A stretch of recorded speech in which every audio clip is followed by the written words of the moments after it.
Ever wondered how scientists organized all life on Earth?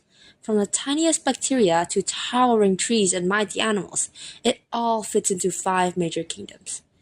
Get ready to dive into the incredible world of biology as we break down the Kingdom of Living Organisms, explained in a way you'll actually remember. Let's get started. First, let's talk about biology. Biology is the study of living things, which are often called organisms. Living organisms have 7 features, or characteristics, which make them different from objects that are not alive. First, we have growth. All organisms begin small and get larger by the growth of their cells and by adding new cells to their body. Next, we have movement. All organisms are able to move to some extent. Most animals can move their whole body from place to place, and plants can slowly move parts of themselves. We also have sensitivity. All organisms pick up information about changes in their environment and react to the changes. Excretion. All organisms produce unwanted or toxic waste products as a result of their metabolic reactions, and these must be removed from the body. All organisms reproduce. Organisms are able to make new organisms of the same species as themselves. All organisms also need nutrition. Organisms take substances from their environment and use them to provide energy or materials to make new cells. And last but not the least is respiration. All animals break down glucose and other substances in their cells to release energy that they can use. Now that seems like a lot to remember, but you can remember the abbreviation is Mrs. Gren. In addition to these 7 characteristics, living organisms have another feature in common. When we study living organisms under a microscope, we can see that they're all made of cells. These cells have cytoplasm, a cell membrane, a chemical called DNA, making up the genetic material, ribosomes, which are used for making proteins inside the cell, and enzymes that are used to help the cell carry out respiration. Now let's talk about the kingdoms of living organisms. Animals are usually easy to recognize. You can see most animals moving actively, hunting for food. With the help of microscopes, we can see that their cells have no cell walls. Notice, cell walls and cell membranes are not the same.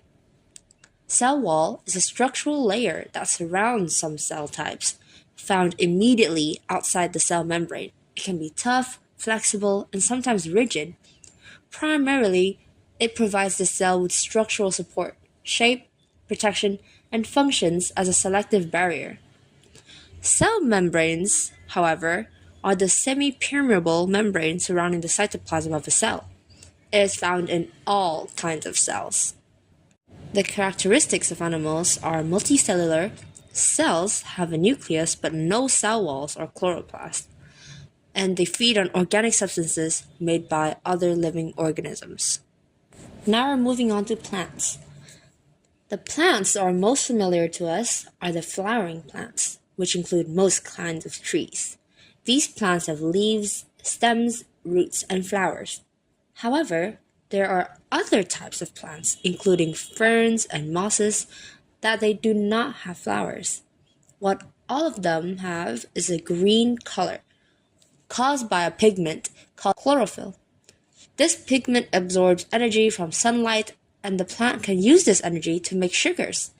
They do not need to move around to get their food. The characteristics of plants are multicellular. Cells have nucleus, cell walls made of cellulose, and often contain chloroplast. They feed by photosynthesis, and they may have roots, stems, and leaves. Fun fact, for a very long time, sea anemones were classified as plants because they tend to stay fixed in one place, and their tentacles look rather like flower petals. Now we know that they're animals. Up next is fungi. For a very long time, fungi were classified as plants. However, we know now that they are very different and belong in their very own kingdom. We use fungus yeast to make ethanol, which is alcohol, and bread. We make penicillin from many different fungi. Some fungi, however, are harmful. Some cause food decay, while a few cause diseases. including ringworm and athlete's foot. What helps us differentiate plants from fungi is the fact that plants have chlorophyll and fungi do not. And fungi do not photosynthesis. Instead, they feed parasitically on organic materials like feces, human foods, and dead plants or animals. The characteristics of fungi are they're usually multicellular, they have a nuclei, they have cell walls not made of cellulose, they do not have chlorophyll, and they feed by parasitic nutrition. The kingdom Protista contains a mixture of organisms. They all have cells with a nucleus, but some have plant-like cells with chloroplast and cellulose cell walls, while others have animal-like cells. Some characteristics of protists are unicellular or multicellular. Cells have a nucleus. Cells may or may not have a cell wall and chloroplast. Some feed by photosynthesis, and others feed on organic substances made by other organisms. Prokaryotes, otherwise known as bacteria, have cells that are very different from the cells of all other kinds of organisms. The most important difference is that they do not have a nucleus. Some are harmful to us and cause diseases such as tuberculosis and chloria. Many more, however, are helpful.